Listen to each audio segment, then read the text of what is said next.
Hello बच्चों, आपकी पढ़ाई ठीक चल रही है ना। रसायन की पाठशाला में बच्चों, आज मैं आपके समक्ष आपका जो तीसरा पाठ है तत्वों का आवर्ती वर्गीकरण, इसका एक अन्य टॉपिक लेकर उपस्थित हुआ हूं बच्चों, जिसका नाम है इलेक्ट्रॉन। क्या नाम बच्चों? इलेक्ट्रॉन बंधुता। इलेक्ट्रॉन बंधुता या इलेक्ट्रॉन एंथैल्पी। इलेक्ट्रॉन क्या है बच्चों? एंथैल्पी, है ना। इलेक्ट्रॉन गेन एंथैल्पी भी बोलते हैं इसको। इलेक्ट्रॉन गेन एंथैल्पी या इलेक्ट्रॉन एफिनिटी, इसको लेकर उपस्थित हुआ हूं बच्चों, क्योंकि जैसे इसके नाम से ही स्पष्ट है। अच्छा, एक बात और आपको स्पष्ट कर दूं कि इसके नोट्स भी इसमें सम्मिलित रहेंगे। आप उनके नोट्स अवश्य डाउनलोड कर लें। इससे संबंधित जो भी कॉन्सेप्ट है, मैं एक साथ सभी कॉन्सेप्ट बताऊंगा जो आपकी सभी तरह की परीक्षाओं के लिए उपयोगी होगा बच्चों। इलेक्ट्रॉन बंधुता, नाम से स्पष्ट हो रहा है, बंधुता का मतलब होगा निश्चित ही इलेक्ट्रॉन से दोस्ती करने का गुण होगा। क्या होगा बच्चों? इलेक्ट्रॉन से दोस्ती करने का गुण होगा। हम क्या करें, कोई भी एटम लें, वो सिंगल एटम लें, सिंगल आइसोलेटेड एटम है, एक एटम की प्रॉपर्टी बता रहे हैं हम, सिंगल एटम की प्रॉपर्टी बेटा है ना ये। एक एटम लिया, निश्चित बात वो गैसियस होगा। एटम कैसा कहलाएगा बच्चों? लिख दें, सिंगल होगा, आइसोलेटेड होगा। अर्थात कोई भी सिंगल आइसोलेटेड गैसियस एटम में यदि इलेक्ट्रॉन ग्रहण कराया जाए, क्या कराया जाए बेटा? इलेक्ट्रॉन ग्रहण कराया जाए तो ये नेगेटिव आयन बनाएगा। इलेक्ट्रॉन को एक्सेप्ट करके नेगेटिव आयन बनाएगा और इस क्रम में कुछ एनर्जी रिलीज करेगा। क्या करेगा बेटा? कुछ एनर्जी रिलीज करेगा। ये जो एनर्जी है इसकी हम काउंटिंग कर लेंगे। इस एनर्जी को हम इलेक्ट्रॉन गेन एंथैल्पी या इलेक्ट्रॉन बंधुता या इलेक्ट्रॉन एफिनिटी बोलते हैं। परिभाषा क्या हुई बेटा? लिखी वहां मिलेगी आपको नोट्स में। मैं वैसे मौखिक बता रहा हूं कि किसी सिंगल आइसोलेटेड गैसियस एटम द्वारा एक या एक से अधिक इलेक्ट्रॉन एक्सेप्ट करने पर जो भी एनर्जी चेंज होता है, मैं चेंज कह रहा हूं इसलिए बेटा इसका यूज होना है अभी, जो भी एनर्जी चेंज होता है, रिलीज भी होती है एनर्जी, एक्सेप्ट भी करानी पड़ती है हमें। जो भी एनर्जी चेंज हो रहा है उस एनर्जी चेंज को हम इलेक्ट्रॉन गेन एंथैल्पी या इलेक्ट्रॉन बंधुता कहेंगे। ठीक है ना बच्चों, क्लियर है?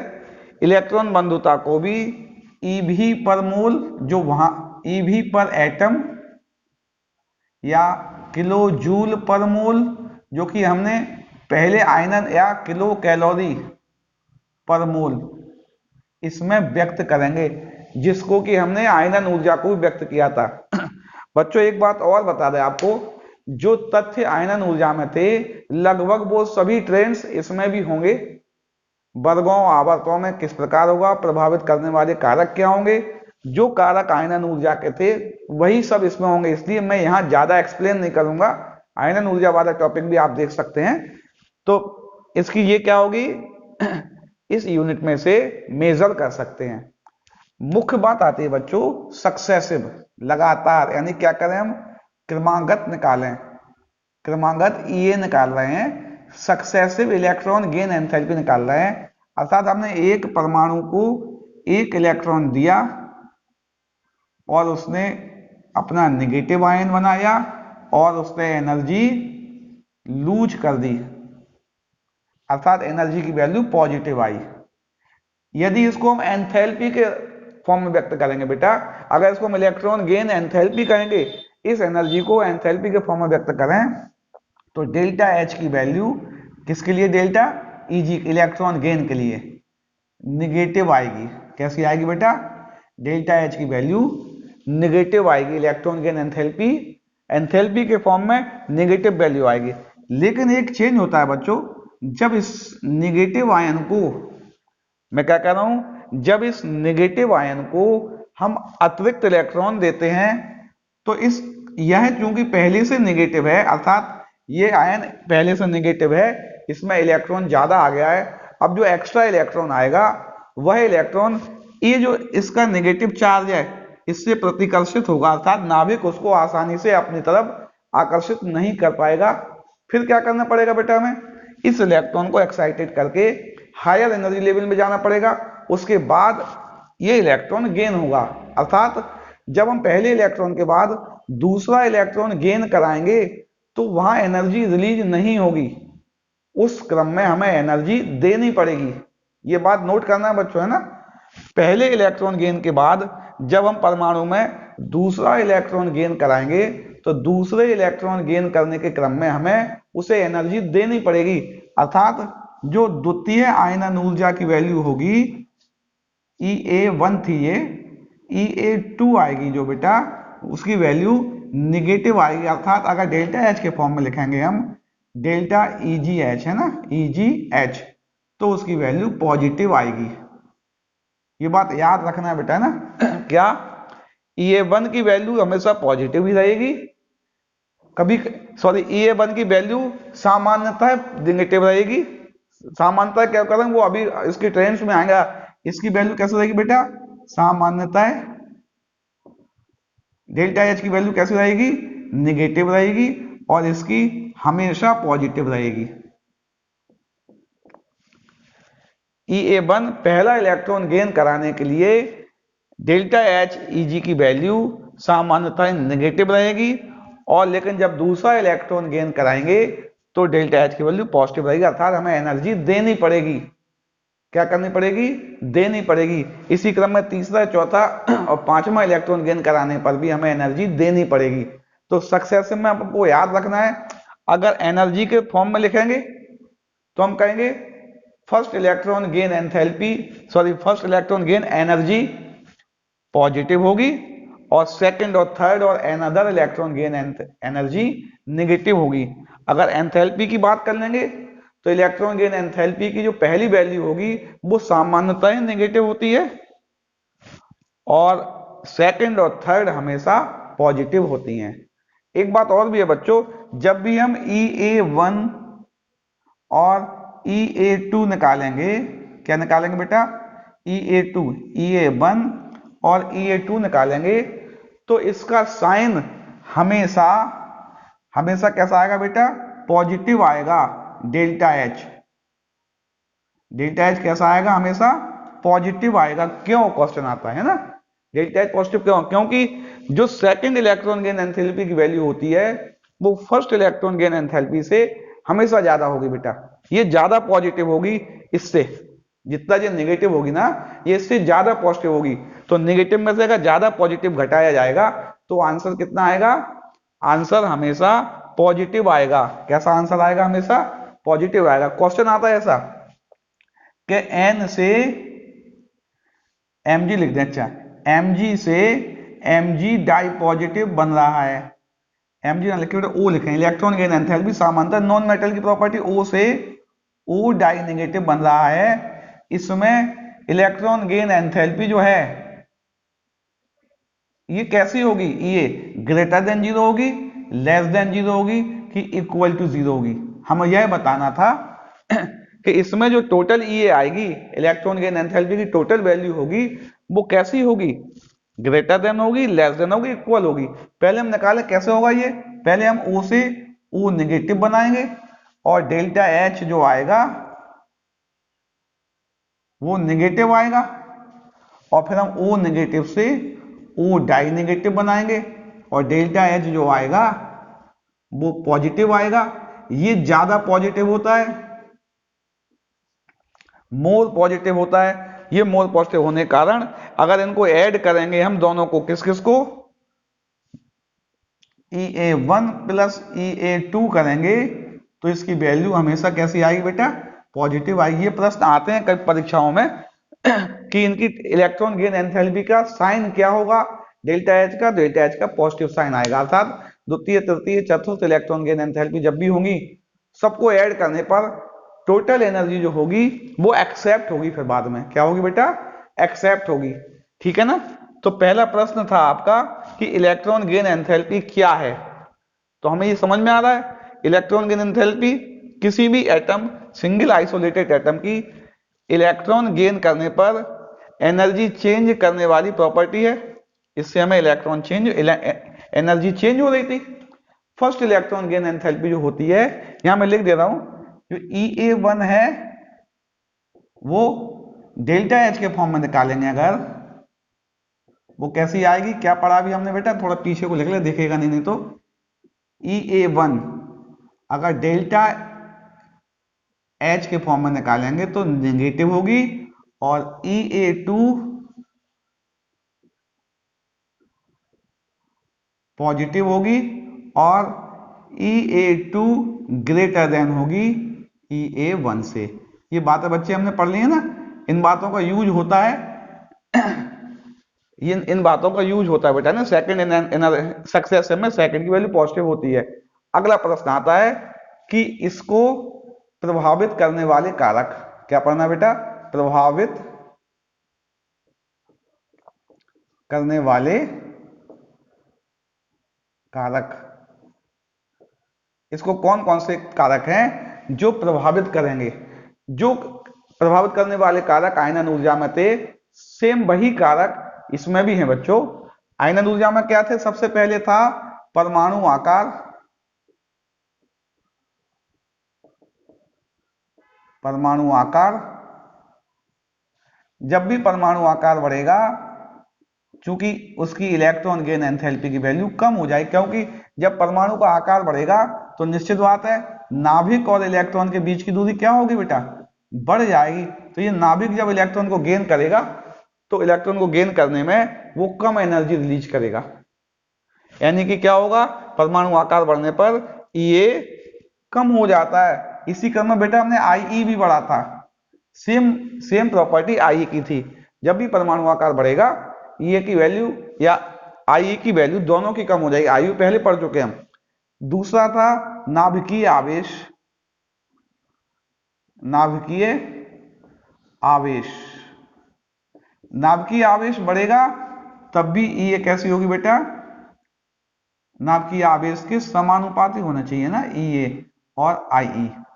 जैसे हमने कहा एक नाभिक में 5 धनावेश हैं और इलेक्ट्रॉन को आकर्षित करना है, और एक नाभिक में 7 धनावेश है, इलेक्ट्रॉन को आकर्षित करना है। निश्चित बात है इलेक्ट्रॉन को तेजी से कौन अपनी तरफ खींचेगा बच्चों, जिसमें 7 धनावेश है। 7 धनावेश वाला परमाणु नाभिक को अपनी तरफ तीव्रता से खींचेगा, अर्थात इसका जो EA होगा वो ज्यादा होगा, है ना। A की वैल्यू कैसी होगी, हाई होगी।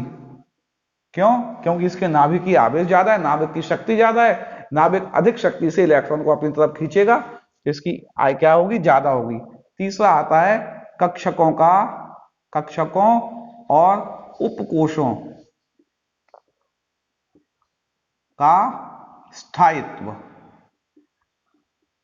कक्षकों और उपकोषों का स्थायित्व। तो हम ये बता चुके थे, S2 हो, P6 हो, D10 हो, F14 हो, S1, P3, D5, F7 और अष्टक। अगर इलेक्ट्रॉन गेन करने पर यह स्थितियां आ जाएं या इलेक्ट्रॉन गेन करते समय यह स्थितियां हो तो परमाणु का इलेक्ट्रॉनिक कॉन्फ़िगरेशन स्थायी होगा, उसमें इलेक्ट्रॉन गेन होने में थोड़ी कठिनाई आएगी, अर्थात उसकी इलेक्ट्रॉन गेन एंथैल्पी वैल्यू सामान्यतः बहुत कम होगी, हो सकता है धनात्मक भी हो। धनात्मक का मतलब उसको इलेक्ट्रॉन गेन कराने में एनर्जी देनी भी पड़ सकती है। तो इसको प्रभावित करने वाले 3 कारक थे बच्चों, कौन कौन से, परमाणु आकार, इलेक्ट्रॉन गेन एंथैल्पी के इनवर्सली प्रोपोर्शनल होगा, अर्थात इसके बढ़ने से इलेक्ट्रॉन गेन एंथैल्पी की वैल्यू कम होगी, नाभिकीय आवेश और उपकोषों का स्थायित्व। अगर हम इसमें आवर्तता देखें बच्चों, क्या देखें, अभी मैं तेजी में बता रहा हूं क्योंकि अभी इसके ट्रेंड्स आने हैं। आवर्तता देखेंगे तो वर्गों में जब होता है, हम पहले से जानते हैं, क्या जानते हैं बेटा, जो वर्गों में देखते हैं हम, ऊपर से नीचे जब आते थे, कोश बढ़ने के साथ साथ परमाणु आकार बढ़ते थे। जब परमाणु आकार बढ़ेगा तो नाभिक और इलेक्ट्रॉन के बीच की डिस्टेंस बढ़ जाएगी, और वो नाभिक इलेक्ट्रॉन को, जो नाभिक है वो इलेक्ट्रॉन को आसानी से गेन नहीं करेगा, इसलिए उसकी इलेक्ट्रॉन गेन एंथैल्पी की वैल्यू कम होती जाएगी। किसमें बेटा, किसी भी वर्ग में ऊपर से नीचे आने पर परमाणु आकार बढ़ने के साथ साथ नाभिक और इलेक्ट्रॉन के बीच की दूरी बढ़ने से इलेक्ट्रॉन गेन एंथैल्पी की वैल्यू कम हो जाएगी। अगर हम आवर्तों में बाएं से दाएं जाएंगे। हम पहले से जानते हैं नाभिकीय आवेश बढ़ता है, और नाभिकीय आवेश बढ़ेगा तो इलेक्ट्रॉन गेन एंथैल्पी की वैल्यू ज्यादा होगी। ये बात हम पहले से जानते थे बेटा, आयोनाइजेशन एनर्जी में भी सेम बात है। इसके बाद जो अगली प्रॉपर्टी आएगी विद्युत ऋणात्मकता, उसमें भी सेम है। अर्थात जो हमारा EA, IE और EN, ये जो तीन प्रॉपर्टियां बच्चों हम पढ़ेंगे, इन तीनों प्रॉपर्टियों में जो प्रभावित करने वाले कारक और वर्गों और आवर्तों में परिवर्तन एक जैसा पढ़ना है। इनके ट्रेंड्स अलग अलग हैं बेटा। क्या अलग अलग हैं? ट्रेंड्स अलग अलग हैं। और मुख्यतः प्रश्न इनके ट्रेंड्स के आते हैं। किसके आते हैं? मुख्यतः प्रश्न इनके ट्रेंड्स के आते हैं। अब हम क्या करते हैं, अगले भाग में इसके ट्रेंड्स पढ़ते हैं बेटा, कि इनमें क्या क्या चेंज होते हैं। हम वर्गों और आवर्तों में इनकी वैल्यू लिख के देखते हैं, इनमें क्या क्या चेंज होते हैं बेटा। चलिए अब हम इलेक्ट्रॉन बंधुता से संबंधित कुछ महत्वपूर्ण तथ्य देखते हैं बच्चों, जो परीक्षाओं में बहुत आते हैं। सामान्यतः हमने दूसरे और तीसरे और चौथे आवर्त के तत्वों की इलेक्ट्रॉन बंधुताएं यहां लिखी हुई हैं बच्चों। इनमें देखते हैं क्या क्या चेंज हो रहा है। सामान्यतः हम देख रहे हैं यहां बाएं से दाएं जाने पर, क्या करूं बेटा, लेफ्ट टू राइट जाने पर इसके मान में क्रमशः वृद्धि होती है, अर्थात मोल नेगेटिव होता जाता है। इलेक्ट्रॉन बंधुता की वैल्यू नेगेटिव होनी चाहिए, ये तो नेगेटिव हो रहा है बेटा, ये पॉजिटिव हो गया। क्या हो गया बेटा? ये पॉजिटिव हो गया। इसके अलावा ये वाला इससे ज्यादा नेगेटिव है, जबकि इसको ज्यादा नेगेटिव होना चाहिए था। पहला क्या, ये पॉजिटिव क्यों हो गया? दूसरा, लिथियम बोरॉन से ज्यादा नेगेटिव क्यों हो गया, जबकि यहां नेगेटिव होना चाहिए था ना बेटा। दूसरी बात हो गई है। तीसरी बात, ये भी पॉजिटिव है और यह कम नेगेटिव क्यों है, इसकी वैल्यू कम क्यों आई? सामान्यता तो बढ़ रही थी, इसकी वैल्यू कम हो गई है। तो पहले हम तीसरे आवर्त इन बातों की व्याख्या करें। प्रश्न क्या क्या बन गया बेटा? पहला प्रश्न बना, लिथियम की इलेक्ट्रॉन बंधुता बोरॉन से ज्यादा नेगेटिव क्यों होती है, अर्थात लिथियम ज्यादा तेजी से इलेक्ट्रॉन एक्सेप्ट क्यों कर रहा है, किसकी तुलना में बेटा? बोरॉन की तुलना में। देखते हैं बेटा, लिथियम जो होता है 1s2 2s1 होता है, Li प्लस Li होता है। इसको अगर एक इलेक्ट्रॉन दे देंगे तो Li माइनस बनेगा। जैसे ये माइनस बनेगा, इसका इलेक्ट्रॉनिक कॉन्फ़िगरेशन 1s2 2s2 हो जाएगा। क्या हो जाएगा बेटा? 1s2 2s2 हो जाएगा। और इसका इलेक्ट्रॉनिक कॉन्फ़िगरेशन किसकी हो जाएगा बेटा? स्टेबल कॉन्फ़िगरेशन हो जाएगा। यह जब एक इलेक्ट्रॉन ग्रहण करेगा तो इसका स्टेबल कॉन्फ़िगरेशन हो जाएगा। और सभी तत्व यही चाहते हैं कि उनका इलेक्ट्रॉनिक कॉन्फ़िगरेशन स्टेबल हो जाए, इसलिए बहुत तीव्रता से इलेक्ट्रॉन ग्रहण करेगा। क्यों करेगा, कोई आपसे कहेगा? क्योंकि इस इलेक्ट्रॉन ग्रहण करने के क्रम में इसका इलेक्ट्रॉनिक कॉन्फ़िगरेशन स्टेबल हो रहा है। कैसा हो रहा है बेटा? स्थायी इलेक्ट्रॉनिक विन्यास हो रहा है, इसलिए यह तेजी से इलेक्ट्रॉन ग्रहण करेगा। इसलिए इसकी वैल्यू कैसी होगी बेटा? हाई नेगेटिव होगी, ज्यादा होगी। क्यों ज्यादा होगी? इससे, क्योंकि अगर बोरॉन का देखेंगे हम, बोरॉन आता है 1s2 2s2 2p1, 5 होता है ना बेटा। अगर इसको एक इलेक्ट्रॉन दे भी देंगे हम तो ये B माइनस बनाएगा और 2p2 हो जाएगा। कितना हो जाएगा बेटा? कौन स्थिति ज्यादा सही है? ये वाली ज्यादा सही, क्योंकि ये कंप्लीट हो रहा है। तो पहले प्रश्न का उत्तर हो गया कि जो लिथियम है, लिथियम की इलेक्ट्रॉन एफिनिटी मोर नेगेटिव क्यों होती है बोरॉन से। ये बात आप समझ गए ना बेटा? क्यों होती है? क्योंकि इसको एक इलेक्ट्रॉन गेन कराने पर इसका इलेक्ट्रॉनिक कॉन्फ़िगरेशन स्टेबल हो रहा है। चलिए दूसरा प्रश्न देखते हैं। बेरिलियम और अक्रिय गैसों की जो इलेक्ट्रॉन गेन एंथैल्पी है वो पॉजिटिव आ रही है, अर्थात इसको इलेक्ट्रॉन गेन कराने के लिए एनर्जी देनी पड़ेगी, पहले इलेक्ट्रॉन में देनी पड़ेगी। इसलिए मैंने आपको लिखा था बेटा सामान्यतः ही नेगेटिव होती है। हमने लिखाया था फर्स्ट इलेक्ट्रॉन गेन एंथैल्पी की वैल्यू सामान्यतः ही नेगेटिव होती है, यहाँ पॉजिटिव आ गई, देखो, इसलिए सामान्यतः लिखा था बेटा हमने। क्या कह रहा हूं, जो बेरिलियम है इसका इलेक्ट्रॉनिक कॉन्फ़िगरेशन 1s2 2s2 होता है। नियॉन का लिखेंगे 1s2 2s2 2p6 होता है, अर्थात इसके बाह्यतम कोश में 8 इलेक्ट्रॉन है और इसकी बाह्यतम कोश का s कक्षक कैसा है बेटा? s कक्षक पूर्ण है। इसकी बाह्यतम कोष में 8 इलेक्ट्रॉन है, इसका s कक्षक पूर्ण, अर्थात दोनों ही स्टेबल इलेक्ट्रॉनिक कॉन्फ़िगरेशन है। हमने आपको बताया था जो भी स्टेबल इलेक्ट्रॉनिक कॉन्फ़िगरेशन होंगे वो सामान्यतः इलेक्ट्रॉन गेन करने की प्रवृत्ति नहीं रखेंगे, वो नहीं चाहेंगे उनमें उनके पास इलेक्ट्रॉन आए, वो उसे गेन करें। अगर हमें उनको इलेक्ट्रॉन गेन कराना है तो पहले हमें उन्हें एनर्जी देनी पड़ेगी, ऊर्जा देनी पड़ेगी, तब इलेक्ट्रॉन गेन करवाया जाएगा बेटा। तो जब ये दोनों कैसे हैं, स्थायी हैं, इनका इलेक्ट्रॉनिक विन्यास स्थायी है, इसलिए जो इसकी इलेक्ट्रॉन गेन एंथैल्पी आएगी, अगर डेल्टा के फॉर्म में लिखेंगे तो डेल्टा एच ईजी लिखेंगे तो पॉजिटिव आएगी। कैसी आएगी बेटा, ये डेल्टा एच ईजी की वैल्यू लिखी हुई है बेटा, और सामान्यतः इलेक्ट्रॉन वोल्ट में लिखी हुई है, इलेक्ट्रॉन वोल्ट पर एटम। किसकी वैल्यू लिखी हुई है, ये डेल्टा एच की, ये डेल्टा एच की वैल्यू लिखी हुई है, इलेक्ट्रॉन वोल्ट पर एटम आएगी, ठीक है ना। तो ये भी प्रश्न क्लियर है। इसकी वैल्यू पॉजिटिव क्यों होती है, क्योंकि इनका इलेक्ट्रॉनिक कॉन्फ़िगरेशन स्टेबल होता है, स्थायी इलेक्ट्रॉनिक कॉन्फ़िगरेशन होने के कारण इनकी जो वैल्यू होती है बेटा वो कैसी होगी, धनात्मक होगी। इनको इलेक्ट्रॉन गेन कराने के लिए एनर्जी देनी पड़ेगी। अगला प्रश्न देखते हैं बेटा, तीसरा, इसमें क्या चेंज हुआ है, नाइट्रोजन की इलेक्ट्रॉन गेन एंथैल्पी कम हो गई, अर्थात ये इलेक्ट्रॉन गेन करेगा तो बहुत कम एनर्जी रिलीज करेगा, अर्थात ये भी चाहता है कि इलेक्ट्रॉन गेन ना हो तो ज्यादा अच्छा है, फिर भी गेन कराएंगे तो कम एनर्जी रिलीज करेगा। अर्थात क्यों करेगा भाई, नाइट्रोजन 7 होता है, 1s2 2s2 2p3 आ गया, कैसा है बेटा, ये आधा है, अर्धपूर्ण कक्षक है, ये भी कैसा होगा, स्थायी होगा, यही भी स्थायी होगा। तो नाइट्रोजन की इलेक्ट्रॉन गेन एंथैल्पी की वैल्यू भी सामान्यतः कम आएगी। कैसे आएगी सामान्यतः बेटा, कम आएगी। अगर हम देखें इलेक्ट्रॉन गेन एंथैल्पी का ऑर्डर देखें बेटा अब, तो सबसे अगर बढ़ते हुए क्रम में लेकर पॉजिटिव से नेगेटिव की ओर जाएंगे, अगर आप, ये प्रश्न आता है तृतीय आवर्त के तत्वों की इलेक्ट्रॉन गेन एंथैल्पी का क्रम लिखिए, सामान्यतः तो क्या हो रहा था, lithium, beryllium, boron, carbon, nitrogen, oxygen, fluorine और नियोन हो रहा था। अगर हम पॉजिटिव से पकड़ेंगे तो नंबर 1 इसका आएगा, क्योंकि इसकी बाह्यतम कोष में 8 इलेक्ट्रॉन पूर्ण होने के कारण उच्च पॉजिटिव होगी। इसके बाद ये वाला आएगा, क्योंकि इसकी बाह्यतम कोष कैसी है बेटा, इसकी बाह्यतम कोष पूर्ण है। कैसी है, बाह्यतम कोष पूर्ण है। सामान्यतः सब एक साथ नहीं पूछे जाते हैं, ये क्रम आ सकता है, इन 3-3 का क्रम आता है सामान्यतः, ये आ जाएगा या ये आ जाएगा। दूसरा नंबर इसका होगा, और क्रमशः इनकी वैल्यू कैसी हो रही है, घट रही है, इसकी वैल्यू सॉरी क्रमशः बढ़ रही है, इसकी वैल्यू कम क्यों हो रही है, स्टेबिलिटी के कारण।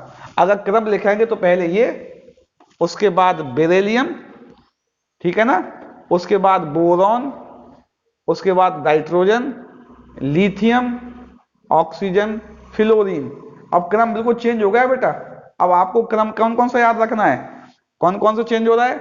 सबसे पहले ये दोनों आएंगे, क्यों ये दोनों आ रहे हैं, प्रश्न आता है, क्योंकि इनकी स्थायी इलेक्ट्रॉनिक कॉन्फ़िगरेशन है। दूसरे नंबर पर अगर आएगा तो ये आएगा क्रमशः बढ़ते हुए, इसकी कम क्यों है, इसकी ज्यादा क्यों है, क्योंकि इसमें एक इलेक्ट्रॉन गेन कराने पर ये भी s2 हो रहा था। तो आप ऑर्डर लिख सकते हैं, बिल्कुल यही ट्रेंड्स अगले ब्लॉक में भी रहे, अगले आवर्त में भी रहेगा। जैसे जो ट्रेंड्स इसका था वही इसका है, इसकी इससे कैसी है, एल्यूमिनियम से ज्यादा नेगेटिव क्यों है, ये भी वही बात करेगा जो बात कौन कर रहा था, जो बात सामान्यतः कौन कर रहा था बेटा, लिथियम कर रहा था। एक बात और भी बता दे बेटा आपको, इलेक्ट्रॉन गेन एंथैल्पी सामान्यतः नॉन मेटेलिक करेक्टर्स है। कैसा है बेटा, अधात्विक गुण है। तो निश्चित बात है जो जितनी प्रबल अधातु होगी उसकी इलेक्ट्रॉन गेन एंथैल्पी उतनी उच्च नेगेटिव होगी। क्योंकि ये धातुओं का समूह था, इसलिए निश्चित बात है इसकी तो कम नेगेटिव आएगी, और यहाँ पे आएगी पॉजिटिव, ये पॉजिटिव भी आ रही है। अगला प्रश्न आता है बेटा, हम अगर ऊपर से नीचे देखें तो सामान्यतः किसी भी आवर्त में बाएं से दाएं जाने पर इसकी वैल्यू बढ़ती है और समूह में घटती है, लेकिन इसकी वैल्यू कैसे दिख रही है बेटा, Cl की ज्यादा है, किससे, फ्लोरीन से। क्या कह रहा हूं बेटा, जो Ea है, ये ऑफ Cl कैसी है, ग्रेटर देन F Y। ये प्रश्न भी बहुत आता है बेटा, Cl की ये फ्लोरीन से ज्यादा होती है, क्यों होनी चाहिए थी, किसकी, फ्लोरीन की, लेकिन है किसकी, क्लोरीन की ज्यादा है। क्यों है, प्रश्न आता है बेटा। हम लिखेंगे हम ये भी जानते हैं समूह में लेफ्ट टू राइट जाने पर आकार कम होता है, अर्थात जो फ्लोरीन होगा उसका आकार अपने समूह में सबसे छोटा होगा और क्लोरीन का आकार थोड़ा बड़ा होगा। ये फ्लोरीन है, ये क्लोरीन है, इलेक्ट्रॉन दोनों में आता है। जब दोनों में आएगा तो इनके आउटर मोस्ट सेल के इलेक्ट्रॉन ऑलरेडी रिवॉल्व कर रहे होंगे, घूम रहे होंगे। बेटा इसका आकार इतना छोटा होता है, इसका आकार अपेक्षाकृत कैसा होता है बेटा, बहुत छोटा होता है। इसका आकार बहुत छोटा होता है। जब आकार छोटा होगा तो सब जगह इलेक्ट्रॉन पाए जाने की संभावना है। इसको घुसने, ये वाला इलेक्ट्रॉन जो है इसको एंटर करने का स्थान नहीं मिलेगा, क्यों, ये जाएगा तभी जब इलेक्ट्रॉन ये इलेक्ट्रॉन ना मिले रास्ते में, क्योंकि अगर इसको रास्ते में इलेक्ट्रॉन मिलेगा तो उसमें इलेक्ट्रॉनिक रिपल्सन होगा, अंदर नहीं जा पाएगा। तो आकार बड़ा होने के कारण जब ये इलेक्ट्रॉन रिवॉल्व कर रहा है तो इसके बीच में थोड़े गैप बचेंगे, जगह बचेगी, उस जगह के कारण ये इलेक्ट्रॉन जल्दी इसके पास चला जाएगा कंपैरेटिवली इसके। तो इसका जो छोटा आकार था, सामान्यतः छोटा आकार ये के फेवर में होता है, क्योंकि नाभिक से इलेक्ट्रॉन की दूरी कम हो जाती है और जलीय। लेकिन इसमें क्या हुआ, आकार छोटा होने के कारण इसका जो इलेक्ट्रॉन घनत्व है, इलेक्ट्रॉन घनत्व अधिक हो गया। आकार छोटा होने से इसका इलेक्ट्रॉन घनत्व अधिक हो गया, जिससे इसमें अतिरिक्त इलेक्ट्रॉन का प्रवेश अपेक्षाकृत कठिन हो गया और जिससे इसकी Ea की वैल्यू Cl से कम हो गई है। और Cl तो बच्चों आवर्त सारणी में सर्वाधिक Ea होता है। कैसा होता है बेटा, सर्वाधिक Ea। इलेक्ट्रॉन गेन एंथैल्पी, जो पहला इलेक्ट्रॉन गेन कराएंगे, सबसे ज्यादा एनर्जी रिलीज किसमें होती है, क्लोरीन में होती है। ये प्रश्न भी नोट कर लेना। बिल्कुल यही ट्रेंड्स बकाया एलिमेंट्स में भी लगेगा। ये सभी अपने समूह के छोटे छोटे तत्व हैं, इनका आकार थोड़ा अपेक्षाकृत कम होता है, इनका आकार अपेक्षाकृत अपने समूह में कम होता है, तो इनकी इलेक्ट्रॉन गेन एंथैल्पी अपने समूह के निचले मेंबर से कैसी होगी, निचले मेंबर से इससे कैसी होगी सामान्यतः बेटा, मोर लेस नेगेटिव होगी, अर्थात कम होगी। निचले की ज्यादा, जबकि ज्यादा ऊपर की होनी चाहिए थी। अर्थात समूहों में जो क्रम बनाएंगे हम, उनमें सामान्यतः क्या करेंगे, ज्यादातर इलेक्ट्रॉन गेन का इसमें आता है, नॉन मेटेलिक प्रॉपर्टी इसमें आती है। तो जब हम लिखेंगे तो सिलिकॉन के बाद कार्बन लिखेंगे, सिलिकॉन के बाद कार्बन का ऑर्डर आएगा। किसका बेटा, सिलिकॉन के बाद कार्बन का ऑर्डर आएगा। क्रम क्या होगा, हम जानते हैं टॉप टू बॉटम जाते हैं, तो Ea की वैल्यू कैसी होती है, Ea की वैल्यू कम होती है, यानी सबसे ज्यादा किसकी होनी चाहिए थी, नाइट्रोजन की, लेकिन है किसकी, फॉस्फोरस की। यानी क्या होगा, पहले फॉस्फोरस बड़ा होगा नाइट्रोजन से, और आर्सेनिक, एंटीमनी और बिस्मिथ निगेटिव वैल्यू में हो रहा है बेटा। ये ऑर्डर होगा इसका, वो यही ट्रेंड सब में लगता है बेटा। एक स्पेशल कैरेक्टर और है, ये जो ऑक्सीजन है, ये जो ऑक्सीजन है, इसकी इलेक्ट्रॉन गेन एंथैल्पी अपने समूह में सबसे कम नेगेटिव होती है। क्या कह रहा हूं मैं, ये भी एक नई बात है, चूंकि मैंने किताबों में देखा हुआ है बेटा। इसकी इलेक्ट्रॉन गेन एंथैल्पी अपने समूह में सबसे कम होती है, अर्थात इसका ऑर्डर लिखेंगे जब भी हम, होना चाहिए था क्या, ओ सावधानी से टीपो, ऐसा होता है ना बेटा। लेकिन इसको यहां से उठा के कहां आ जाता है बेटा, यहां आ जाता है ऑक्सीजन। इसकी इलेक्ट्रॉन गेन एंथैल्पी अपने समूह में सबसे कम होती है। तो बेटा इसके सभी प्रश्न आपके हो गए लगभग लगभग। इलेक्ट्रॉन गेन एंथैल्पी क्या क्या प्रश्न हुए, मैं आपको रिवाइज कर रहा हूं, 1-2 मिनट में रिवाइज कर रहा हूं तेजी से। सबसे पहले लिथियम की इलेक्ट्रॉन गेन एंथैल्पी बोरॉन से ज्यादा क्यों हो रही है, मोर नेगेटिव क्यों है, क्योंकि इसमें एक इलेक्ट्रॉन एक्सेप्ट कराने पर स्टेबल इलेक्ट्रॉनिक कॉन्फ़िगरेशन आ रहा है। इसकी और इसकी पॉजिटिव क्यों है, बेरिलियम और नियॉन की पॉजिटिव इसलिए क्योंकि इनके इलेक्ट्रॉनिक कॉन्फ़िगरेशन स्टेबल है। कैसा है बेटा, स्थायी इलेक्ट्रॉनिक विन्यास है। क्रमशः अब तो क्रमशः बढ़ रही है, इसकी कम क्यों हो गई, इसका भी इलेक्ट्रॉनिक विन्यास स्थायी होता है। वही ट्रेंड्स इसमें भी लगेगा, चौथे में भी लगेगा। इस क्रम में ऊपर से नीचे जाएंगे अगर, तो क्या हो रहा है, ऊपर से नीचे जाने पर जो निचला तत्व है उसकी इलेक्ट्रॉन गेन एंथैल्पी, यानी समूह का दूसरा तत्व जो है उसकी इलेक्ट्रॉन गेन एंथैल्पी पहले तत्व से मोर नेगेटिव क्यों है, क्योंकि पहले का आकार एक्सेप्शनल छोटा होने के कारण इलेक्ट्रॉन घनत्व ज्यादा हो रहा है। अक्रिय गैसों की इलेक्ट्रॉन गेन एंथैल्पी सामान्यतः बहुत अधिक होती है, मोर पॉजिटिव होती है, क्योंकि उनका इलेक्ट्रॉनिक कॉन्फ़िगरेशन स्टेबल होता है। बेटा इससे संबंधित सभी तथ्य हो गए हैं। मैं आशा कर रहा हूं ये आपको समझ में आ रहे होंगे। अगले कालांश में नए टॉपिक के साथ आपसे पुनः मुलाकात होगी बच्चों।